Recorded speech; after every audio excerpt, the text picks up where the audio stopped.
listening to the How to Health podcast. Turn up that stereo, plug in those earbuds, or pull up a chair. It's time to master your health journey. Here are your hosts, Dr. Heidi Cook and athletic trainer Tyler Smith. Let's ride.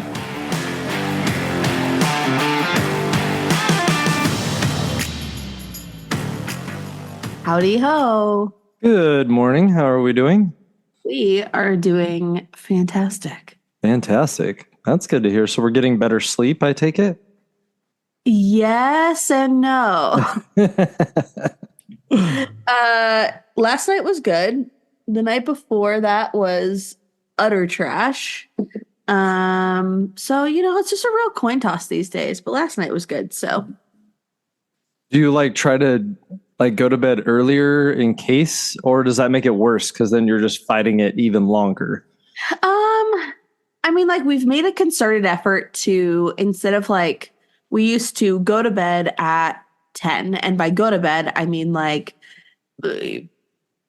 turn off the TV, clean up the kitchen, that was the start of our move towards bed.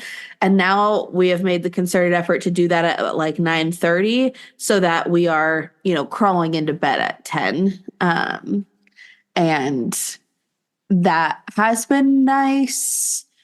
I still read when I get into bed. I still scroll when I get into bed. So really lights out for me in terms of head on pillow. I am sleeping is more like 11. Okay. But this is just one of those areas that just proves to continue to be an area of growth for me. Yeah. Well, how many times have we talked about scrolling before bed, young lady? Oh, countless times. Countless times. But it's one of those things where I have a really hard time just reading and then just going to sleep. I feel like I almost need, this is going to be so bad, but I almost feel like I need to scroll to make my eyes tired and get to a point where I just put my phone down and fall asleep. I think we have an addiction here, folks, that we're going to need Heidi to break. Yes. We're going to have an intervention with listeners. They'll call in and we'll just be there for you, but confront you with your problems. Yes, thank you. But I've been doing so much better about scrolling during the day, and I don't really scroll during the day much anymore. And so just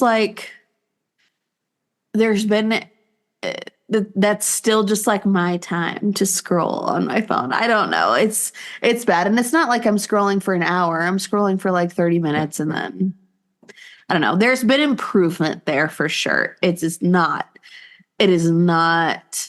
the poster child of what you should be doing before sleep. That is for darn tootin' sure.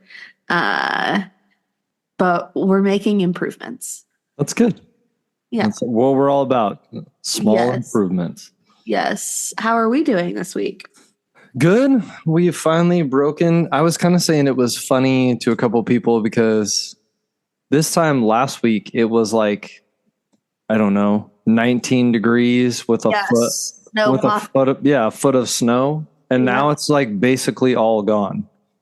Nice. Because it got up to 40s, started raining and melting. So for the most part, it's been this slushy kind of gross 5 or 6 days, but it's at least better in the fact that you can get around all right. They stopped canceling school because last week, Quentin only had 2 days of school. That was it. Yeah. So that's better. And then we're headed back on the road this week. So that's exciting. Hopefully you're not flying through Denver. No, I think I'm flying through Las Vegas. Okay. Did you see the trains in Denver all shut down? Or they weren't shut down, but they were running modified because of some sort of technical error. And just the concourse of the trains, to get you from, concourse A to concourse B to whatever, the train that runs in between. Yeah. That landing platform, what looked like people were packed in with like as sardines, and it was crazy. And Sam just sent it to me, and he was like, "Thank God we're not flying this week." Yeah, I mean that doesn't sound good at all. Yeah. So I always cross my fingers and toes for you whenever you fly through Denver, because it's just like something's bound to happen. Yeah. I mean, the biggest challenge with this flight is just, I think we fly out. Our first flight is at 5:50 tomorrow, which means you got to be at Boise State at 4, which means you got to get up at 3, which sounds lovely. And then when we fly home, I think our first flight is at 6:15, which means you're getting up at 3:30 and just really early wake up times. Oi, oi, oi, oi. Which sounds so exciting, but not really at all. Yeah, no. Well, hopefully smooth travel.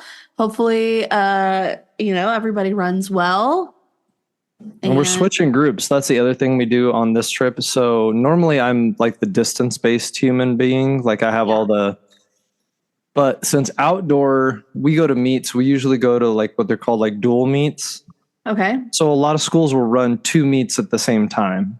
Right. And so they get overlap and you can like enter in multiple fields. And one of them's usually probably what I'd like to say a little bit more, not elite, but like they'll like set time cutoffs that you have to hit to get in the meet.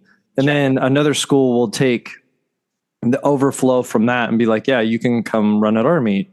Yeah. So what that kind of does is you have both groups, both distance and then like sprints and jumps and stuff like that. We kind of flip flop some of our travel schedules so the athletes get used to seeing both of us, because you might be at a meet in outdoor where Abigail, the one I work track with, may not be there and you are a distance kid and you need something. So you just got to be familiar with both of us and kind of know how we operate and all that stuff. So. Well, that adds a new layer to it too. So I'm going to Albuquerque with the sprints and jumps. So. But I also laugh because I was like, it's kind of nice. It gives me a week away from my distance kids, which they're wonderful humans, but they can wear on you at some times. So like when you get a new group, like it's a new individual and they like you have less of a tendency to get a short temper with them because you haven't been around them for 6 months straight. So yeah, you haven't been around them for 6 months straight. They still, maybe have like some boundaries with you because you're new to them. They're not, they haven't just worn those down. Yeah, exactly. They just haven't, worn the boundaries and you down to the point where, but it'll be fun. They're a good group of kids. So nice. That's exciting. Yeah. Fun. We are 22 weeks this week. 22. Right? What's our reference point? My Little Pony, banana. Hold on, let me look. I think we're in Ear of Corn this week. Yes. Ear of Corn. Ear of Corn this week. Which is just, I guess, slightly bigger than a banana? Yeah. Okay. And then the other reference point is, hold on, there's 2. Give me a second. Building suspense. The size of a classic Game Boy. Game Boy. Ooh, that brings me back. Yeah. I think I still have my Game Boy. You still have your Game Boy? I'm pretty sure I do. I kind of wish I did, honestly. I get yelled at a lot because I have all my old systems, all my old games, all that stuff, and I just can't let it go. So that's probably my one hoarding thing that I just. But then I like go places and like I'm hoping someday maybe it'll be worth something. Probably not, but the retro gaming just takes me back. Man, I had so like the classic Game Boy, like the old school one. I think I had like a dark blue one, and then they updated. Wow, they updated to a not the DS, not the one that flipped. Right. But I had like a pink one that was like wider. Yeah, it was I don't know what it is, but I know what you're talking about. Yeah. I had a pink one. And I used to play that, like we would, drive to Seattle for soccer tournaments. And I just remember crushing my Game Boy. Loved my Game Boy. But yes, my baby's eyelids and lips are becoming more distinctive. Also, it suggests that I start signing up for birth classes, which is crazy because last night, also, I've just been having like, that's the other thing is my sleep is weird and like I keep bouncing like in and out of dreams. Like I'll be dreaming really hard and then like I'll bounce out of it and then like I fall back asleep and I go back into the dream, which like never happens. Yeah. And I tried to make like a concerted effort to not bounce back into the dream that I was having last night because it was so stressful. It was like I was at the hospital, like ready to give birth. And I was like, I haven't prepared for this. I'm not ready. No. Oh, yeah. It was so weird. And then like, it was so strange. I'll spare you the details, but like I was just so underprepared, and then like so many weird things were happening, and then I like woke up, and I was like, okay, let's not revisit that. I was like, that was wild. And then I fell back asleep, and then I was like right back in the dream, which like I feel like whenever you want that to happen, Yeah, exactly. It never happens. Yeah. And then I was like, please, God, no. That dream. And then it was just like, boom, I was right back. Just right back. And you're like, damn it, son of a. Yeah, it was not it. So I'd say those are my weirdest pregnancy symptoms this week is these just like wild ass dreams that I'm having. And yeah, my inability to get comfortable. We both muted at the same time so I could yawn and so Tyler could drink a cup of coffee. That's where we're at this week. Exactly. Oh gosh. Well, I'm excited to dive into today's topic. It will be interesting. We did I don't know what we're calling the segment. I put it on there, Tyler Tries. Tyler Tries. And what it basically is we did this last year and I did something else, but since I listen to like a variety of health podcasts, yes, you get pitched like a shit ton of stuff. Yeah. And everything that you hear is like, no, this is going to change your life. And like, and so part of me, and okay, side note, like little asterisks, boop, beep, boop.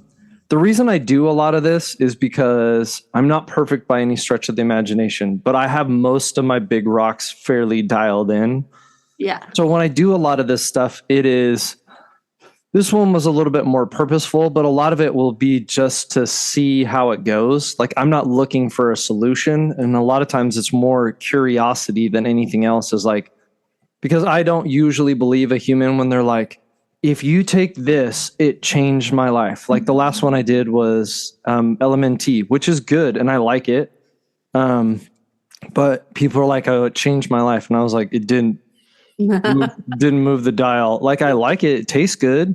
Yeah. But other than that, I was like, nope, didn't really like earth shatter anything. I was like, it's just salty like electrolytes, which it tastes good. It's a great product, but I mean, so that's what a lot of this comes from is like when I hear stuff and there's a ton of stuff I'd love to try. Like the big one that someday down the line, when Heidi gives me my massive bonus check that I will do, was like this product called like Sleep 8. And it's one of those beds that like heats and cools and adjusts how you sleep.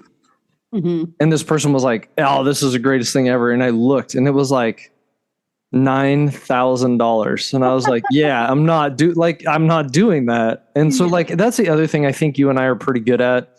Not that we have a lot of sponsors like kicking down our door, but like it's this mesh between like I want to always recommend good products, but I'm also conscious of people like the amount of money you make. Because if I'm suggesting like eat sleep and I'm telling you it's the greatest thing and you're like, yeah, I can barely afford my house payment. I can't afford $8,000 to $9,000. So like those type of things. And that's where I try to also, when I do this, circling back around, I try to find ones that are like at least reasonable in my budget that I think someone else could possibly do.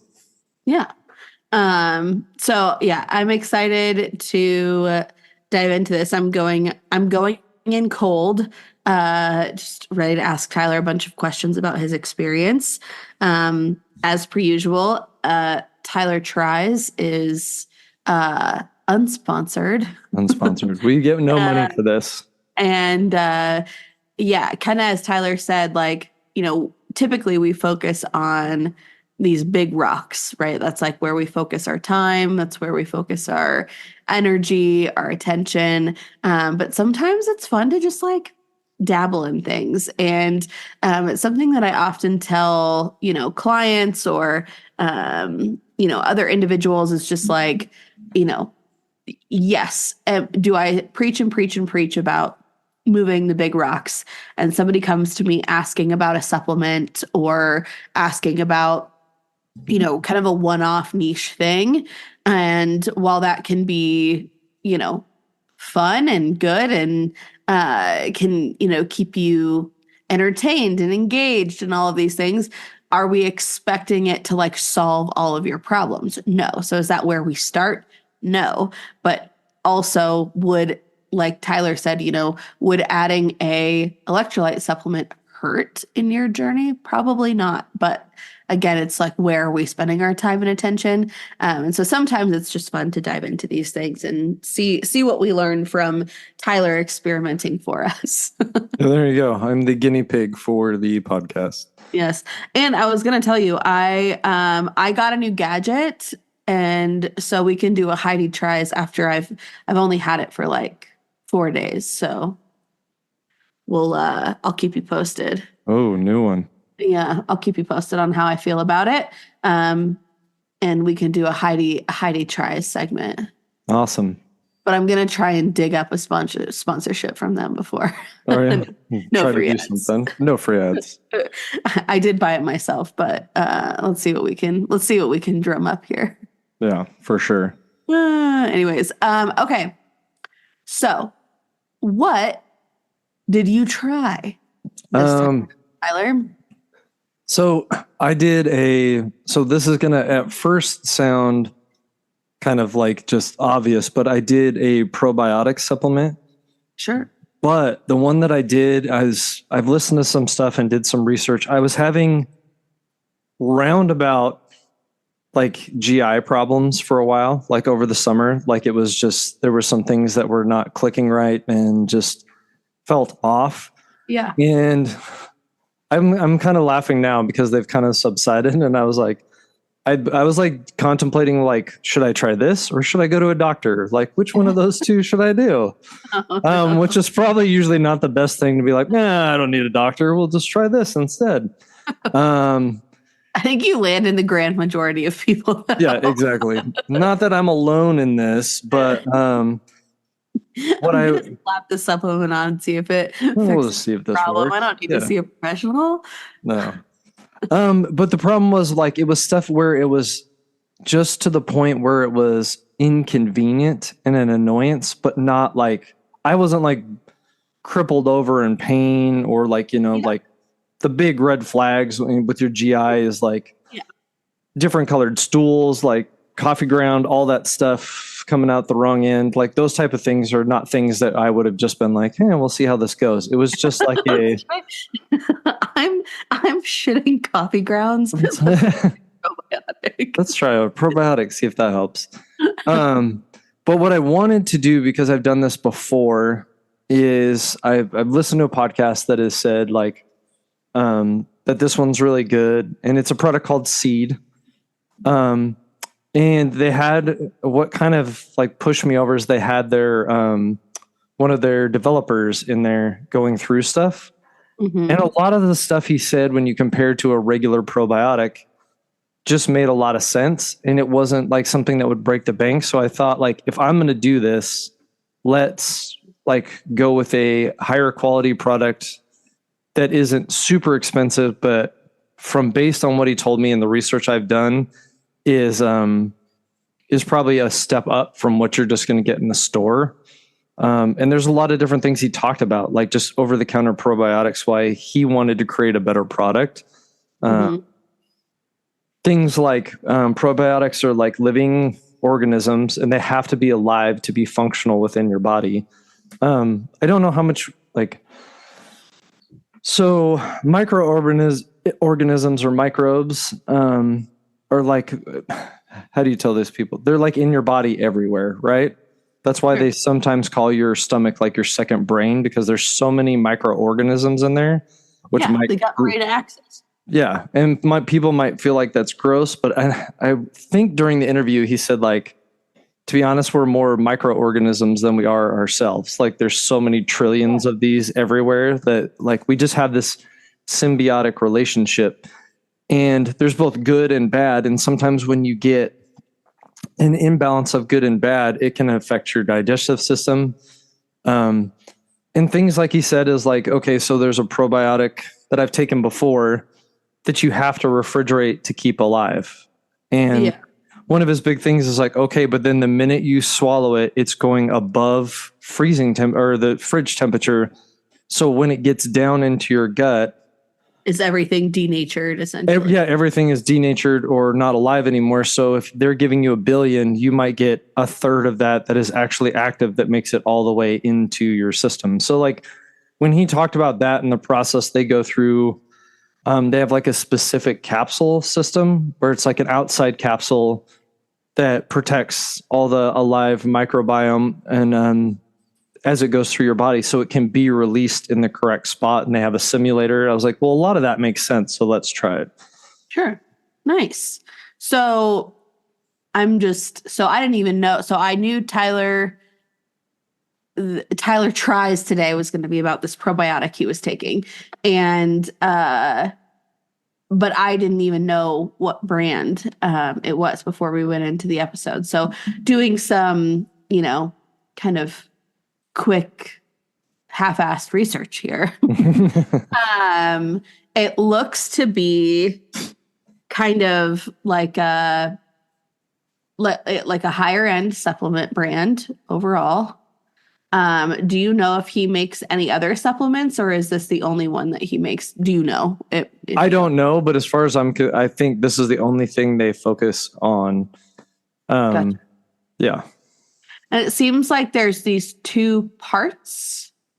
What is this? There's like the regular bottle, and then there's like a skinny bottle. Oh, so the skinny bottle is like just the travel one. You get that when you buy it. I got you. But yeah, and they all store at room temperature, which is nice too. And then,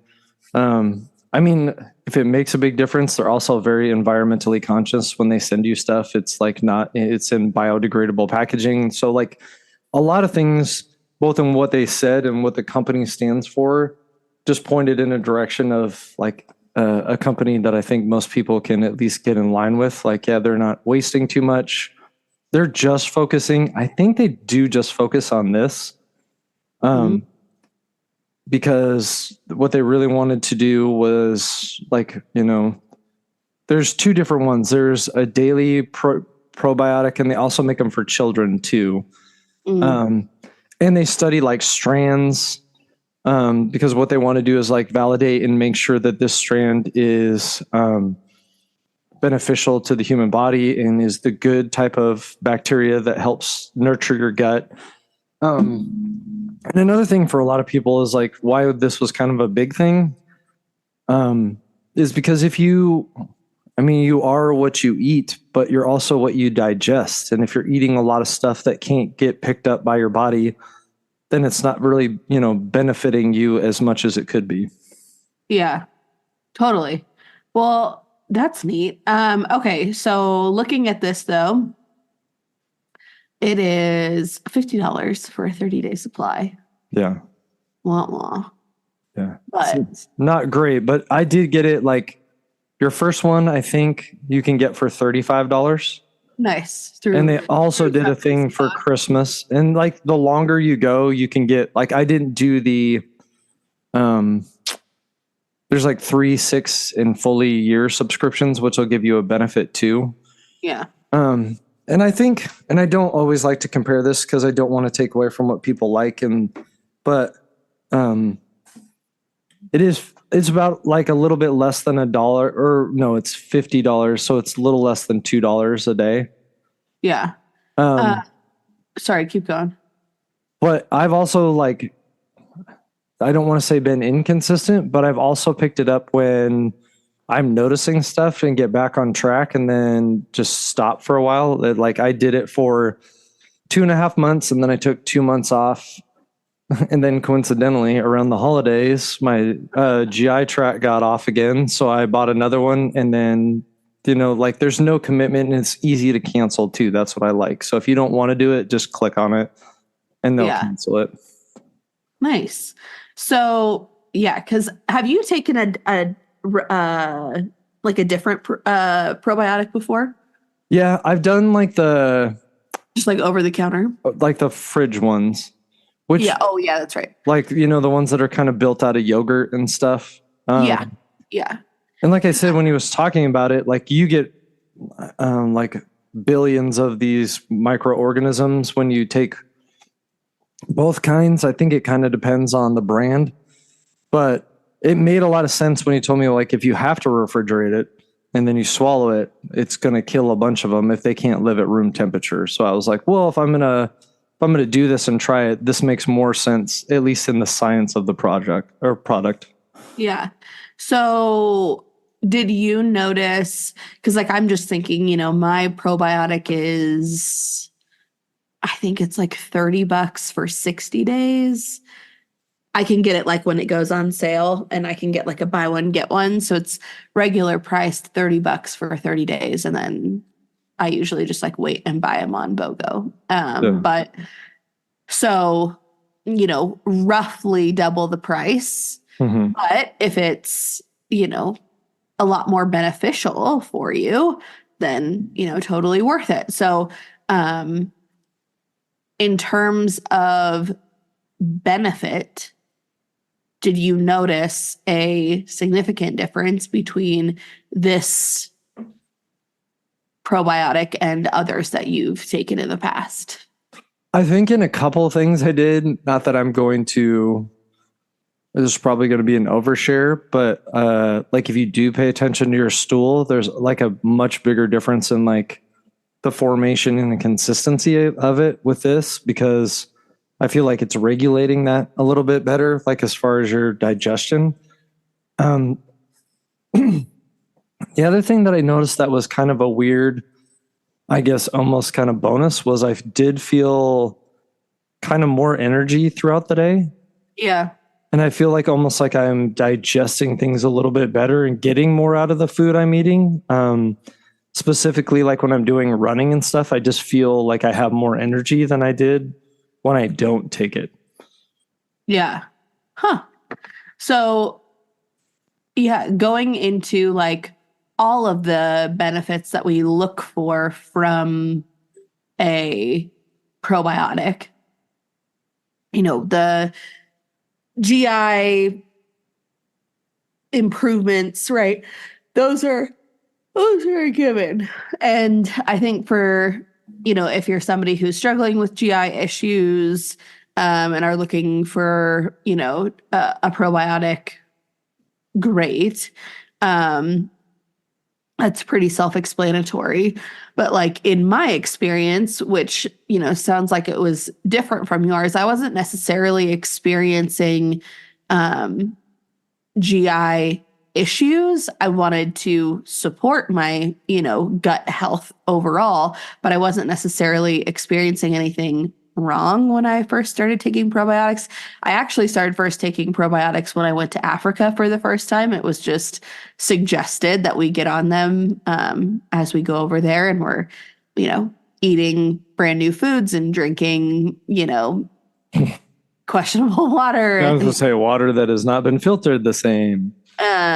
Just, all those different things. And so that was my first experience with taking a probiotic, and my first kind of, I guess, epiphany that I had was the mental clarity and like lack of brain fog that I had when getting on the probiotic. And so then I just kind of stayed on it ever since then. But I'm curious, outside of GI improvement, what other benefits or differences or, anything like like that you saw? Yeah, that one would be hard because I do have some of that, but sometimes I don't know, just being honest, if it's because I also take creatine, which I can tell a little bit of like if I'm off for a long time, I just feel a little bit more cloudy. But for sure, like overall, like it cleared up that kind of the stuff that I was having, which helped a lot. But it's also just like, how would you say? Like, yeah, you can definitely tell that like things just seem to be moving better. You seem to be functioning a little bit better. Like you said, like mentally, physically, everything just feels like it's clicking a little bit more efficiently because like everything is like digesting and energizing and moving in the way that it should, and you don't get as bogged down. Yeah. Nice. Well, that's good at least. And then, so it sounds like you took a period of time off from taking it. I would be so curious, like if you would have stayed on the probiotic during the holidays, if you would have experienced the same GI problems or not.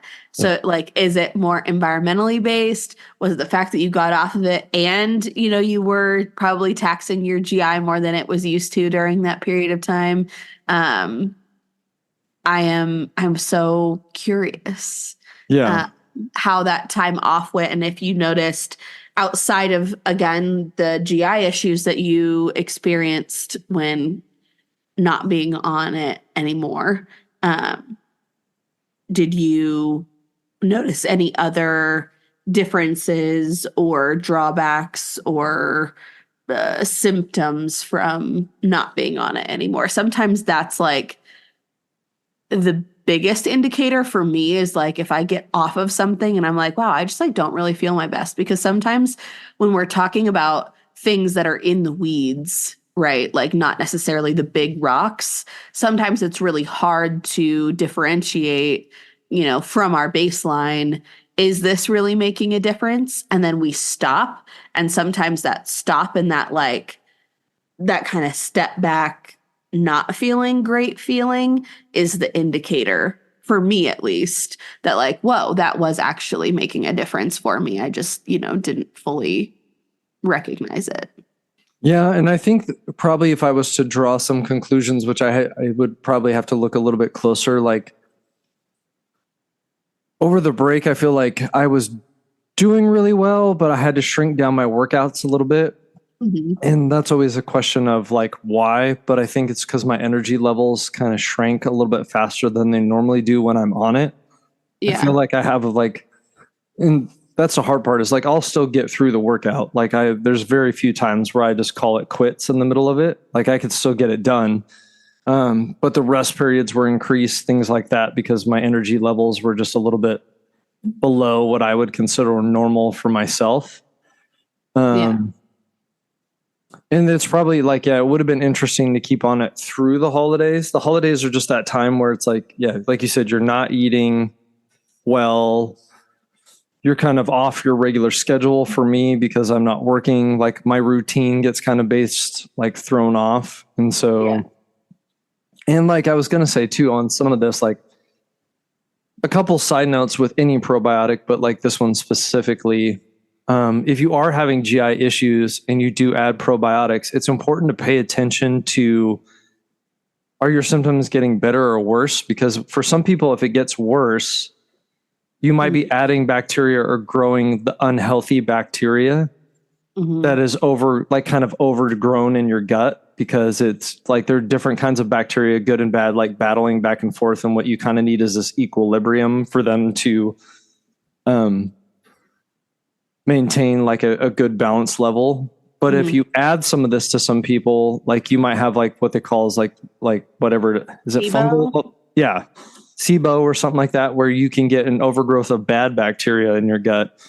So if you're taking some of these things, like don't just keep powering through. Be like, well, I heard it, probiotics are good for me, but it's making everything incredibly worse for the past month. I'm just going to keep taking it. That's a time to like go speak to a professional, find out what's going on, and then, go from there. The other thing, side note that no one wants to hear, I did notice while it helps my GI tract, it can create, like, for me anyway, like more gas in the whole system. And there are times where it's just like a mild inconvenience. And there are times where it's like, okay, this is a little bit uncomfortable. So I kind of will. So like this one says you can take 2, like for the first 3 days, you take 1 pill and then you take 2 from then on. If I'm noticing a consistent buildup in like bloat and gas, I'll just switch to like 1 pill for a while till I feel it like calm down. And it might be an interaction or just my own stomach with how it interacts with food, but really exciting for your spouse or significant other. But like, it's just like sometimes a byproduct. And then I just try to be consistent when I take them. I take them every morning without food. That's how they suggest it. So I was going to ask, is there a caveat to how you take it? And I wonder why, because a lot of other probiotics don't have that caveat, I guess. I think if I had to, they didn't talk a lot about this, but the ability for them to kind of like colonize, do what they're supposed to do without food being interacting there, I think is probably the approach that they take, because it like, you can eat within 30 minutes of taking it. It's not like you're waiting for a long time, but like it's at least giving it time to settle without a food interaction. I don't know exactly what the food interaction does with the microbiome as it's going, but that would be my guess as to why they do that. Interesting. So then how long do you wait until after you eat it or after you take it to eat? 30 minutes. Oh, that's not bad. Which is like, it's a weird morning routine because I also do, this is why it fit nicely. I also do like this whatever mouthwash that says, please don't eat or drink for 30 minutes to allow it to like kind of work on your teeth. So I like build 2 routines together. Like, okay, like take the pill first, get my mouthwash, and then do everything I need to do, pack my lunch, get Clinton ready all in the morning, then eat as soon as I'm done. So like in that facet, it worked out really nice. Yeah. And, it's one of those things where like one habit can help build others, Yeah. So there could be it could be a catalyst to other, proactive change in your life that you're looking for. So nice. Well, and the other thing I wanted to talk a little bit about, and we talked about, was like the brain gut microbiome. Like, yeah, this is also like a very big new research thing. Like 10 years ago, people didn't think this was a real thing. It was like, yeah, that's not really real. But there's a lot of things that science have done, not that, like fecal transplants to like change the gut microbiome, to like do all this stuff, and it rapidly kind of assists or hinders your body. So I think this used to be like a niche, like I don't really need that. But I think for some people, if it's available to you, if you're seeing some of these things, this can be really beneficial to find some or invest in something that kind of can turn your whole health around. Because I mean, your stomach connects to your brain. It's digesting and doing all the different things from your skin to your muscles. Like everything is supported through the nutrients you get in your stomach or your gut. And if it's not working efficiently, then you're not going to get the output that you usually want. And sometimes like for me, I know if I'm taking it, my energy levels are higher than they would be. So yeah.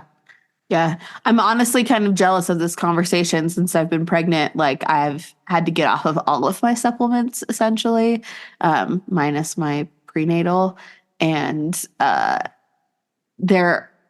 it's like hard to differentiate, right? Like, do I feel this way because I'm pregnant, right? Which is hard. Or do like, would this make a significant difference? Anyways, I'm very excited to get back on to, I have 3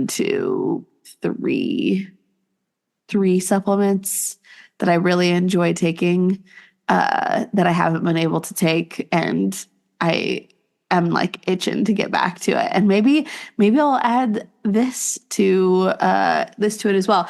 I've been doing a little bit of research in terms of supplementation postpartum, to see, what helps and assists with postpartum depression or just like overall recovery, all of those different things. And I'm curious to see if there's some connection between probiotics and that like postpartum mental state, and if there's any connection there. So that's my next little bout of research. But I guess the final question I have for you about seed specifically, on their website, it says 85% of users would recommend it to individuals looking for a probiotic. And a lot of people come to us and ask about supplement brands, which supplements to take. And while we typically don't get into supplement recommendations of like, you need to take X, Y, and Z, we can talk about, different supplements and the benefits that they might have for you. One of the things that I often am always looking for is good companies to recommend, companies that are, well researched. And I have, a couple in my back pocket, but do you fall in the 85% that would say, yeah, if you're looking for a probiotic, you should take this one? Okay. Yes. So here's my thing. Okay. This is, if I'm going to take, or if you really had some GI stuff that you wanted to see if this was a solution, I would recommend this over any other probiotic.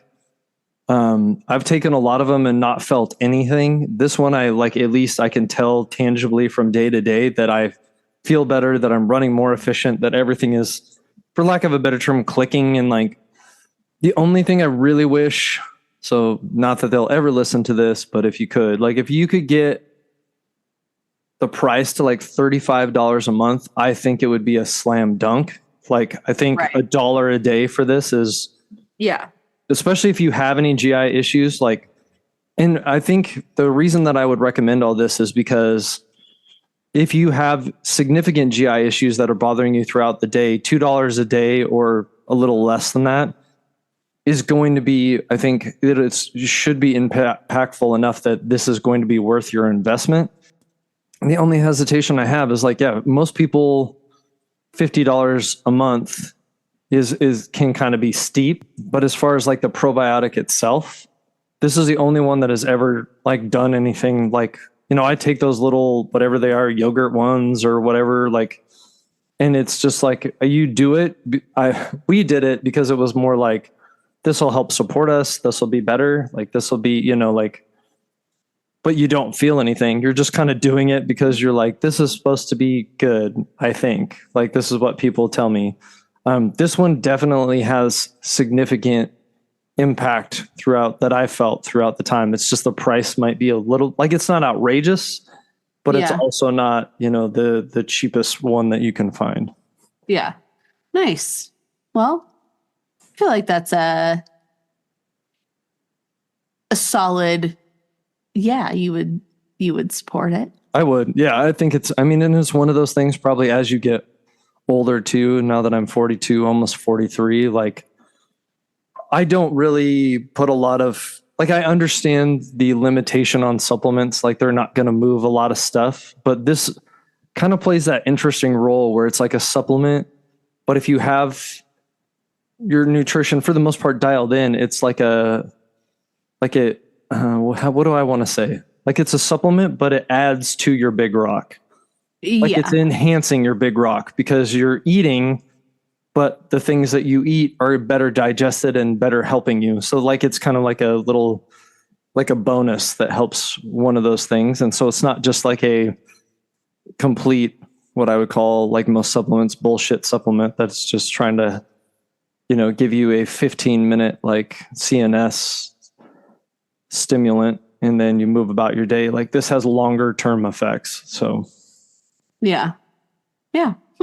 Interesting. Yeah. I'm also very intrigued about overall, and I haven't dug into this enough to like make a statement on it. This is just me being curious.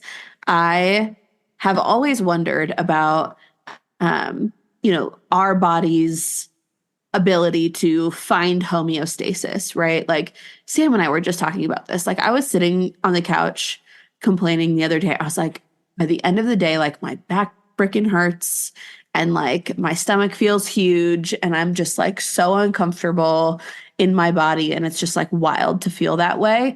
And he was like, can you imagine, individuals who just like, don't take care of their bodies, don't move it, don't, fuel it well, and just like operate through life living in a really uncomfortable body, and they like almost don't even realize that it could be better, Yeah. and like that's just their baseline, and I was just like, my mind was just like blown by that. And like, we think about that and we talk about that all the time, but just like me experiencing it in my own body, just like put it in front of my face a little bit more. And I was just like, wow, so wild. Just like so many individuals out there just suffering through life, but like don't even know because that's their baseline at some point, Well, and the other thing I was going to say, like for this, like I have in my family numerous people that have GI issues, like to different extent. Yeah. So I also wanted to try this. Like I was having mild stuff, but I guess I don't want to say panicky, but like that's always in the back of my mind that like it's almost genetically we have some GI issues that run, nothing like Crohn's or anything like that, but like, so I'm just a lot more cognizant like of these things. So when I did try it, I was like, let's just, like I said, I'd heard a lot about it and I was like, for me, it's that middle range. It's not outrageously expensive, but it's not like dirt cheap slam dunk. Like for me, creatine is not expensive. It helps me a lot. That's a slam. It's just easy. So I wanted to try this. Yeah. Yeah. Yeah. But, the thing that I get curious about is, when we come off of something, is it because our body has found like it has like re-regulated with this new input, and then we come off of it and then we feel like crap coming off of it? Or like I was reading an article about a gal who was on seed for, like a year, right? And when she got off of it, which wasn't like a conscious decision, she said that like they were moving and she just like didn't reorder, and her year subscription was up and she just like forgot to re-up and blah blah blah. And she was saying that like within a couple of months, she realized she was, more constipated. She was bloated. She was like all of these things. And I'm like, I am so curious. Was that her previous baseline that she's returning to?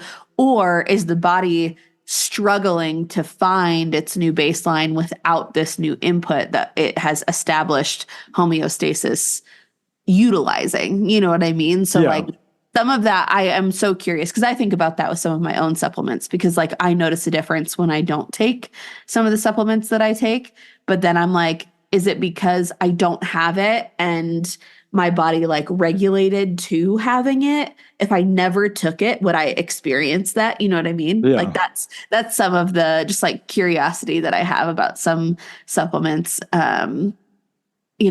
Is it raising you beyond your baseline and then you're returning to your baseline when you're off of it? Or are you creating a new baseline and then you're dipping below it when you get off of it? Like that, I'm just very curious about that. No, and it makes sense because like even when you're doing, like I'll do evaluations with clients or athletes and you'll be like, is anything bugging you? And they're like, nope, everything's great. And then you'll go to do something and then they'll be like, oh, that's just my knee. Like, that's just normal. You know what I mean? And I can't do that. And you're like, well, is it normal? Or like, if you normalize that because that's where you're at right now and that's just normal for you. Yeah. Yeah, totally.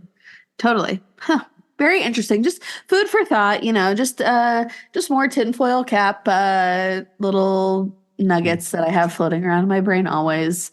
I feel like I always have this like, not, maybe devil's advocate is the wrong word, but like I always want to, my brain always goes into the but, and like if the but is still, if I can still refute the but, then I'm like, I'm all in, baby. Like, let's go. But if there's all of these questions that I still have, sometimes I hesitate. Anyways, I really think I suggested, and we will at some point do a tinfoil hat episode. I think we actually need to make tinfoil hats where we're sitting here talking to each other. Tyler just pitched a tinfoil hat episode, so that will definitely be coming soon. And I feel like you have a lot of them. I was going to say, I feel like you're just going to go crazy. I have so many conspiracy theories about the health industry. It's wild. Okay, let's go into the sauna and wrap this up. Got it. What's up, everyone? Welcome. Let's head to sauna and let's dive in. Okay. I'll let you kick off the takeaway this week. And then I'll just kind of summarize my takeaways that I had from the discussion of you trying something new.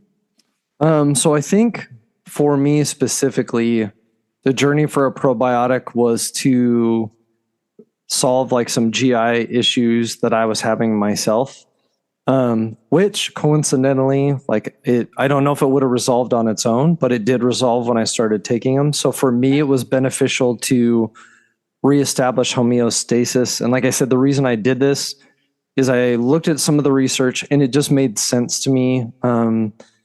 The way the science put it together, the way it's got to survive, like your GI, the whole track, it's got to get to where it's supposed to do, then it can do what it's supposed to do.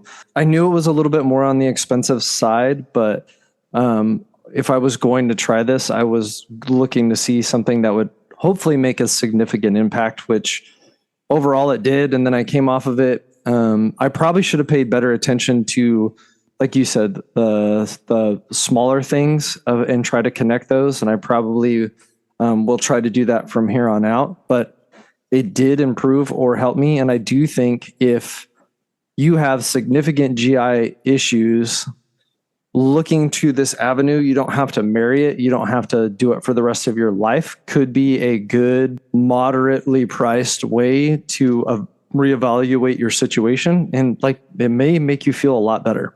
Yeah, totally. I think that's another thing. Just in general, wow, a tickle in my throat. I was talking to somebody about, she was like, well, what should I do moving forward? And I'm like, well, let's try this. And I think a lot of times when we're looking to create permanent solutions, I think we often feel this hesitation or fear that our path has to be permanent, right?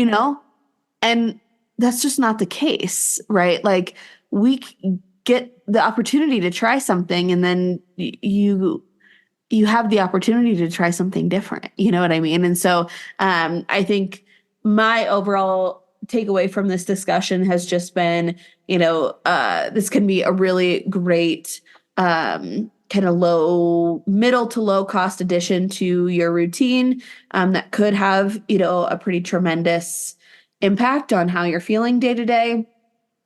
And it's one of those things where like, you don't really know until you try. Yeah. So if you're struggling in these particular areas,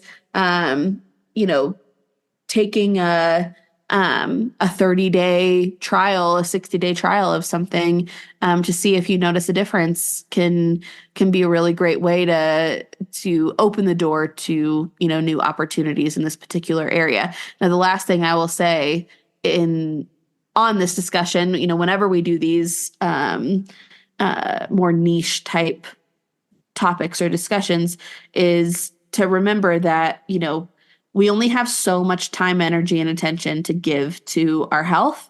And if we're spending the grand majority of our time thinking about researching and looking to supplements to solve our problems, it's not going to move the needle for you in a way that is, far and away beyond maybe getting quality sleep, right? That would likely improve brain fog, improve, GI function, improve all of these, a cornucopia of things beyond what a probiotic could give you, right? So just be mindful about where you're spending your time, energy, and attention, and where you're looking to where you're looking to make these improvements.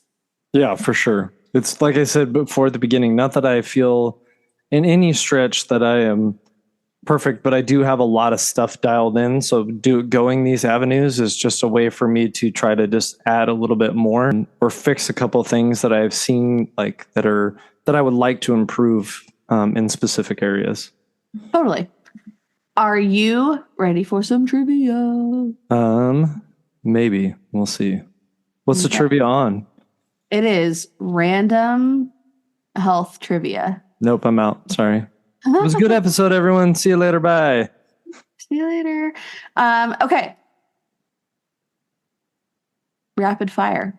The lightning round. At what point does the human fetus acquire fingerprints? Fingerprints? Well, right now we're at week 22. Mm-hmm. And you said the lips are forming more? They are becoming more distinguishable, yes. So my only thought process, and I could be 100% wrong, is I feel like fingerprints might be more of like a detail after the growth of everything. Okay. So week 30. From 3 months.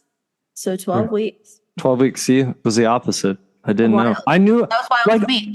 That would have been my thought process too. Like I know they have fingers earlier, but I didn't know if like they're the prints or the actual, you know what I mean? The fine details came later or during the development of it. So yeah, I keep thinking to myself, so I think the week of viability is like week 24 or week 26, meaning if something were to go wrong or whatever, and you delivered super early, that's the week that there is a fighting chance that baby could live outside of the womb. right. Would they have a long road ahead of them? Certainly, but I can't remember if it's 24 or 26 weeks. Anyways, there's that week of viability. So then I start thinking like, okay, what has to be developed by that point? And like a human, every human has fingerprints, right? Right. So, and then I was like, well, would it develop after? No, that wouldn't make sense. Anyways, that put my brain in pretzel too. But anyways, thought that was interesting. So like fingerprints, there's another part of your body that can be used to identify you, that can be a print that is unique to you and only you, like a snowflake. What is that part of the body?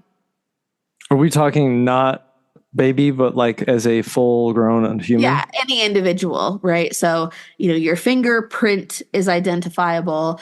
This print could also be identifiable, an identifiable feature. Okay, so I'm stuck between two because is the print in the answer? Because you keep saying print. Yes. I would say your footprint. Oh, interesting. But that could be true. Yeah. But it's not the wild and crazy answer I'm looking for. This is going to sound weird, but like I also, for some reason, teeth come into my brain. That's where my brain went. Because people use dental records to identify bodies. Bodies, yeah, exactly. Yeah. This is your tongue print. Oh, interesting. You have a unique tongue print. How do you? Okay, how do we get a tongue print? Yeah. Explain this to me. I don't think this is real. I think you made this up. Probably. Lick this piece of paper, please, so we can get your tongue print. I don't know. Maybe it's part of your dental record. There is one nail on the hand that grows faster or grows the fastest out of all of the nails. No, it's wrong. It's wrong. No, it does. No, it doesn't. Because I know the answer to this. Isn't it the middle finger? Yeah. Yeah, no, that's not the way my body works. I'm sorry. Like they keep saying like no, but like I always find, because I'm very particular about my fingernails, I don't like having, like I trim them completely back. I don't like fingernails at all. Does that make sense? Like I don't like, in my index finger always grows faster than my middle finger. So I'm calling science. That's bullshit. It happens. I don't care what you say. I'm refuting your scientific evidence. I want more studies done. All right. We'll look up a meta-analysis.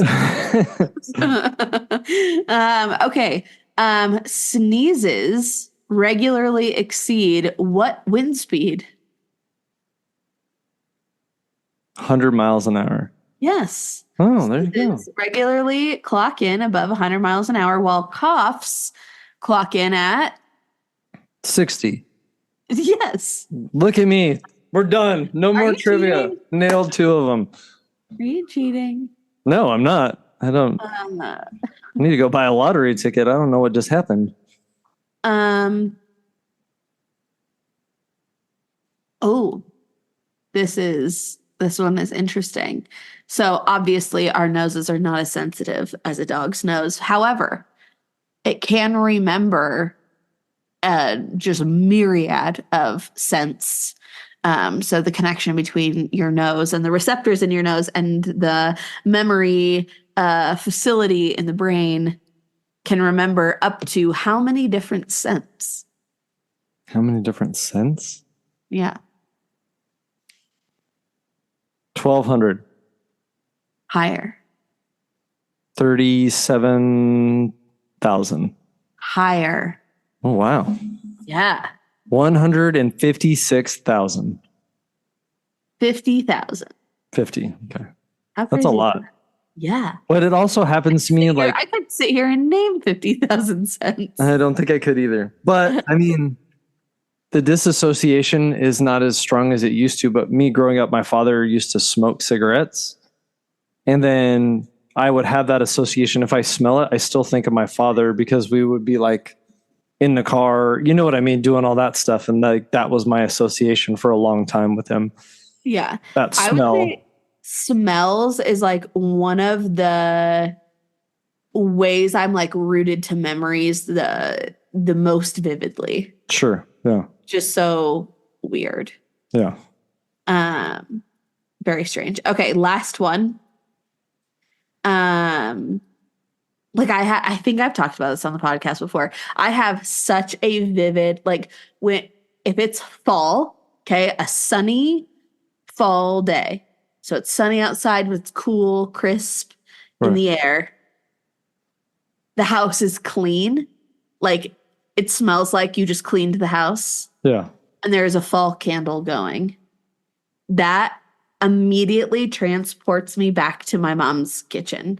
Like I just walked in from soccer practice and my mom, cleaned the house. And so if I clean the house, like there are so many times where I feel like I get this whoa feeling when I clean the house in the fall, and it's very strange.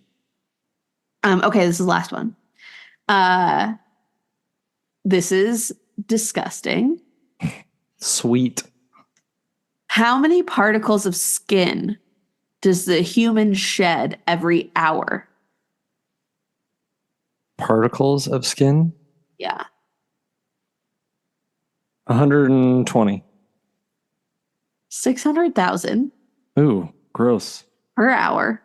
How much does that equate per year in weight? Not particles of skin, in weight. How much skin are you shedding per year? 25 pounds. No. 1.5 pounds. That's still disgusting. That's still disgusting. Still gross. Anyways, well, that was some fun random trivia. Hope you guys enjoyed it and had a good time, and got you thinking, got you curious, got you wondering about adding a probiotic to your life. And if you ever have any questions, obviously you could DM us, reach out to us, and we can answer those questions if you're interested in this or anything else. So thanks for listening and have a great week. See you next week.